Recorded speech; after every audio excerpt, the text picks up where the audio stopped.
All right, everybody, we have talked about the year of 2017, my top 10 worst, top 10 most disappointing, and top 10 best movies of 2017 are all uploaded now for your viewing pleasure. Now it's time to leave the past behind us and look forward to the future with optimism. And I'm going to talk about the top 10 most anticipated movies for me personally of 2018. There's a lot of movies coming out in 2018 that are hopefully going to be awesome. There's a ton of them that I probably have no idea what the hell they are yet. I'm going to be completely surprised when they come out. They're going to have movies like Brawl and Cell Block 99 that come out of nowhere like a brick in the face. You're going to have movies like The Devil's Candy. Hopefully, there's going to be a ton of movies that I guarantee are going to be all over my top 10 list at the end of this year, 2018. But walking into the year with the big movies that I already know about, or even some small movies I've heard some rumblings about, these are the ones that I'm currently anticipating the most. Starting with number 10, I'm going to cheat for the first time ever and actually have a tie for number 10 because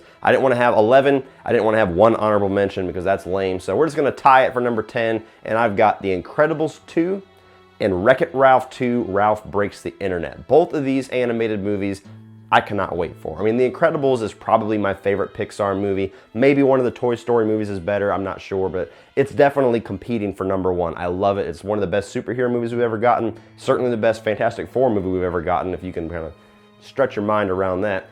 But The Incredibles is such an awesome movie that lends itself to a sequel so well, and it's been so long, like 10, maybe 15 years? I don't know. It's been a long fucking time since the first Incredibles movie, and we're finally getting The Incredibles 2. This movie is going to smash financial records. It might be the most financially profitable animated movie of all time. I mean, the sky's the limit for this movie because we have all been waiting so long for The Incredibles. I know nothing about the story other than the fact that apparently it takes place immediately after The Incredibles, so they're not going to be like aged 15 years or anything, and that's totally cool with me because that family dynamic is where it's at. Cannot wait for Incredibles 2. Wreck-It Ralph is easily one of my favorite animated films of all time. I had no expectations for this movie, just watched it on a whim one day, and I loved it. Wreck-It Ralph, for all intents and purposes, is the best video game movie ever made because it is just awesome. John C. Reilly brings so much of that character. You got so many awesome side characters. I mean, just the concept of the arcade video games and how the video game world interworks. And now apparently they're bringing in the internet, so who knows how many more video game characters we're going to get. Again, I know barely anything about this movie as far as the story direction or anything, or if there's a time jump. I have no clue. But Wreck-It Ralph was so awesome that I cannot wait for Wreck-It Ralph 2. Feels like a movie that should have came out about 3 years ago, but it's finally coming. So Wreck-It Ralph 2 and The Incredibles 2 is my number 10. Number 9 is going to be The Irishman. Now, this is the Martin Scorsese movie that everybody has been talking about solely because apparently it is going to be directly released on Netflix, which is either going to be an awesome, huge leap forwards for the future of film, or it's a gigantic sign that this movie is going to be terrible and Netflix was just the only one that would put the money up for it. So I don't know yet. The movie might end up being bad, but I have all the hope in the world because it's Martin Scorsese. You have Robert De Niro, Al Pacino, and as far as I know, it was a little bit debated. As far as I know, Joe Pesci is in this movie as well. So, I mean, can you even sell this movie more to a fan of mob movies? It's telling the true story of a character that I really don't know too much about, but just the people involved is why I cannot wait to see this. I hope that it's good. I hope that it's great. The fact that Joe Pesci may or may not be coming out of retirement for this, the fact that you get the two holy trinity of actors, well, holy duology, I guess now, the two godfathers of acting, Robert De Niro and Pacino in a movie again with Martin Scorsese. I mean, I'm getting hard just talking about it. I'm gonna be honest, that's my number 9. Number 8 is going to be Venom. Tom Hardy, that's all you have to say to get me my ass into the theater seat. Now, Venom is a character that I have wanted to see really brought to screen in the right way. I love Spider-Man 3, I defend it all the time, but yes, Venom was not really brought to screen in the right way in that one. Venom is an awesome villain, it's an awesome character, and the fact that he's getting his own movie tells me that hopefully they are going to do this character justice. I still feel a little bit weird about the fact that it's not going to be a movie with Spider-Man because if you know anything about Venom, it's kind of a villain that really needs Spider-Man. Like, you could get away with doing a Joker movie without Batman, but Venom doesn't quite work that way. But hopefully they'll make it work that way. And hopefully just the fact that Tom Hardy has signed on to play Eddie Brock and to play Venom, that's enough for me to give all the confidence in the world to this. So Sony, please do not break my heart. make Venom kick ass. That is my number 8. Number 7 is a movie that none of you have heard of, and that is Dragged Across Concrete. This is the next film from the director of Bone Tomahawk and Brawl in Cell Block 99. Brawl in Cell Block 99 is the reason why this movie is my number 7, because that movie kicked so much ass and was such a huge surprise and such a just really big breath of fresh air and something so unique and different and gritty and bloody and awesome that Dragged Across Concrete, just that title alone, lets me know that it's going to be more of all of that shit. And it also has the added bonus of bringing Vince Vaughn back, along with the one actor, if you could pick in the entire Hollywood sphere of actors to star in a movie called Dragged Across Concrete with this director and Vince Vaughn, Mel Gibson. This movie I know absolutely dick about. I don't know the story. I don't know who else is going to be in this movie aside from those two actors, and I don't need to know. As long as it's that director with Vince Vaughn and fucking Mel Gibson with that title, you have my anticipation. Number 7, Dragged Across Concrete. Keep your ears out for that one. Number 6, if you saw my top 10 best movies of 2017 and 2016, you know that I'm a little bit of a fan of Fox's X-Men universe, especially what they've been doing with it of late. And now we have the New Mutants, a property that I know absolutely dick about. You're gonna hear that a lot. I don't know anything about these characters. I don't know what the New Mutants are. I don't know where they fit in the X-Men universe as far as the timeline, but this is an X-Men movie that is going to be executed as a horror movie. And if this movie delivers everything that that trailer promises, this is going to be a heavy contender for my number 1 yet again. It actually scares the shit out of me that Disney has bought Fox, because Fox is taking by far the biggest risks and the biggest chances with their comic book properties. So I hope to God when that mouse gets a hold of this shit that he does not just make everything MCU flavored. He lets kind of the Fox flavor stay there and they continue to take risks like this, because if this pays off, it's going to be awesome. The New Mutants is my number 6. Keeping with that theme, number 5 is X-Men Andromeda, or Dark Phoenix, or whatever they decide to call this. This is basically the oops, we're sorry we fucked this up back with X-Men The Last Stand, but we're going to do it right this time X-Men movie. And it's got all the cast of X-Men, what the hell was it? Apocalypse? The one that was just decent? Yeah, Apocalypse.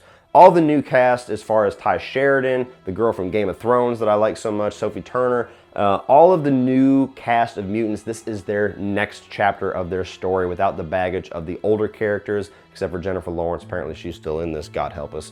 Please be good, Jennifer Lawrence. That's all I'm going to say. Small tangent. She is fucking horrible in these X-Men movies, so whoever the hell is running this as far as getting the actors to actually fucking act, please put a chokehold on her, because I love Jennifer Lawrence, but she's just, no, you're killing these movies. Anyway, she's in this, but this is going to be the storyline of Dark Phoenix. This is when Jean Grey turns to the Dark Phoenix. She starts to have her powers unleashed, which they teased in Apocalypse, and what we should have gotten the good version of in The Last Stand, but they fucked it up so bad. This is a movie that, to me, just has a lot to prove. Supposedly, the people working on this movie said it's going to be mind-blowing. It's going to change comic book films forever. If it was any other company but Fox doing this, I would not believe it, but Fox has been blowing minds with what they've been doing with X-Men. So if they can kind of pull it in and stick the landing with this one and finally tell the Dark Phoenix saga storyline in the way that it deserves to be told, this is going to be one hell of a comic book movie. Cannot wait for X-Men Andromeda. Speaking of one hell of a comic book movie, number 4 is going to be Avengers Infinity War. I mean, this had to be on my list somewhere, right? There is absolutely no reason to expect that this movie is not going to kick all kinds of ass. The director's involved, the final culmination, or at least the first chapter of the culmination of everything that we've seen out of the MCU for all the way from 2008 until today. It is all wrapping up into this storyline. You get a badass villain with Thanos, or at least hopefully he's gonna be a badass villain. The MCU is a little bit wishy with that one. You get all the characters that you love: Captain America, Iron Man, Hulk, Thor, Black Panther, Doctor Strange. You get the Guardians finally are united with the Avengers. Spider-Man. There's just so much about this movie. This is going to be like the biggest comic book movie to ever come out, ever. And hopefully it delivers. The Avengers delivered. Avengers, the second one, delivered for the most part. Civil War delivered. This one has no reason not to be one of the greatest comic book movies ever made. So fingers crossed that Infinity War is going to be awesome and does not leave us with some gigantic cliffhanger for Avengers 4 or some kind of cheap way. I don't think they'll do that. Avengers Infinity War, that's my number 4. Number 3 is going to be The Predator, or whatever they decide to call this. The 4th Predator movie, the one by the man Shane Black. That's the main reason why this is so high on this list, because I love Shane Black. I love him as a writer, I love him as a director, and he is the guy to make the Predator movie that we all deserve after that awesome first one with Arnie that we all love, and nothing comes close to it after that. Shane Black was actually in the original Predator. He's a fantastic writer. He's an awesome director. The guy has all of the tools in his belt to make this just as good, maybe even better than that original Arnie movie. Probably not, but hopefully just as good as it can be because Shane Black's the man. Now the Predator, from what I know, it's going to be taking place in like a city somewhere, maybe like the suburbs. I've seen the cast, got Thomas Jane, you got a couple other familiar faces. I think Jacob Tremblay, the kid actor that's kind of getting a lot of buzz right now for Wonder, he's in this. Beyond that, I don't know shit, but the fact that Shane Black is in charge of this is why this is shot all the way up there. And I love the Predator. I love the original movie so much that I have all hopes that we can finally get back to greatness with the Predator, so that is my number 3. Number 2 is the movie that most of my subscribers have been screaming at their YouTube screen right now, asking where the hell this movie is at on this list. It's here, baby! 2018's Halloween. Whatever they're gonna call it. Halloween Revisited, Halloween Resurrection, Halloween 2018. We don't have a title yet, like some of these movies, but Halloween has got to be this high for more than a few reasons. 1, it's a slasher movie. I'm a slasher fanatic. 2, it's a Halloween movie. I'm a pretty big fan of this franchise. Not a fanatic, not a psycho fan like a lot of people out there that have been on my ranking videos cussing me out for the past year, but I'm a fan of Halloween and the character of Michael Myers. But the biggest reason is because of who is involved with this movie and the direction that they're going. You got John Carpenter coming back to finally be involved in a Halloween movie as a producer again. First time since the 3rd one, I believe. I don't know how much he actually had to do with that one. And he has like given all of his praise and all of his faith into this one because Danny McBride is writing it. David Gordon Green is directing it. A very strange, out-of-the-box pick, but that is what you need if you're going to have extreme success with a property that is just this beaten to death after the Rob Zombie movies especially. And the story direction, going all the way back to the beginning, wiping everything clean after the original classic, which is by far my favorite of the entire franchise. That to me is a genius direction. It's pissing off and worrying a lot of Halloween fans, but to me, I think it's brilliant to wash everything clean and just say, okay, this is a clean break. This is going all the way back to John Carpenter's original masterpiece, and we're gonna start from there. That's brilliant to me. The fact that Laurie Strode is not going to be a blood relative to Michael Myers is actually a direction that not many people are going to be fond of, but I love it because I've never been fond of the fact that they're brother and sister anyway. It made for a really cool conclusion in H2O, but how much can you really do with that storyline? I've always felt it was a little bit forced. Even John Carpenter himself says that that was just thrown in there because he had no other ideas of what to do. So the fact that we're giving a clean break, we're going back to the beginning. We're going back to what was so amazing about that first movie, and hopefully recapturing most, if not all of that in this movie. I have all the anticipation in the world for this movie, and I'm gonna be going nuts in Halloween time, October, leading up to this movie, hoping that it's gonna be awesome. For the reason that we just need this movie to be awesome for another Halloween movie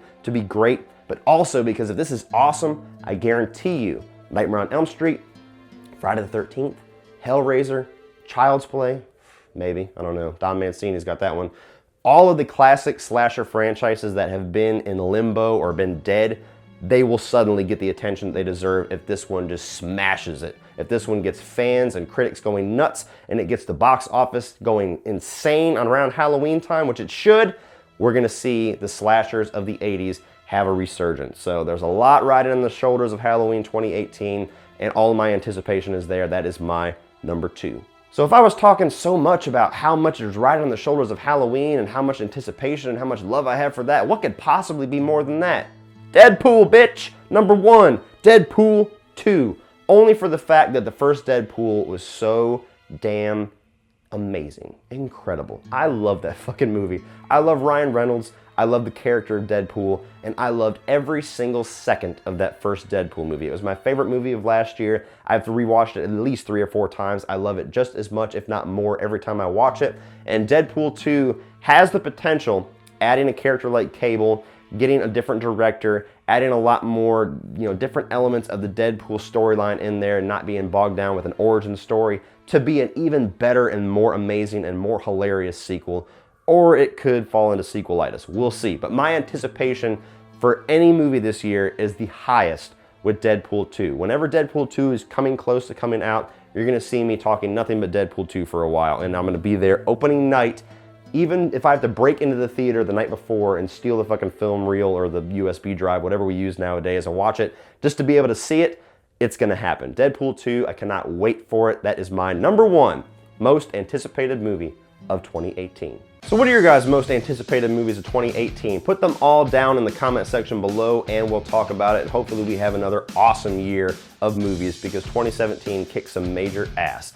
What do you guys think? Put it down below, we'll talk about it. Like and share this video. Please hit that subscribe button if you're not already a subscriber. Check out all of my other top 10 lists wrapping up 2017 if you haven't already. If you want to check out my social media links, Facebook, Instagram, Twitter, and my Patreon page are all in the video description down below. And if you want to check out some more of my videos, you can check out a few more by clicking right over here.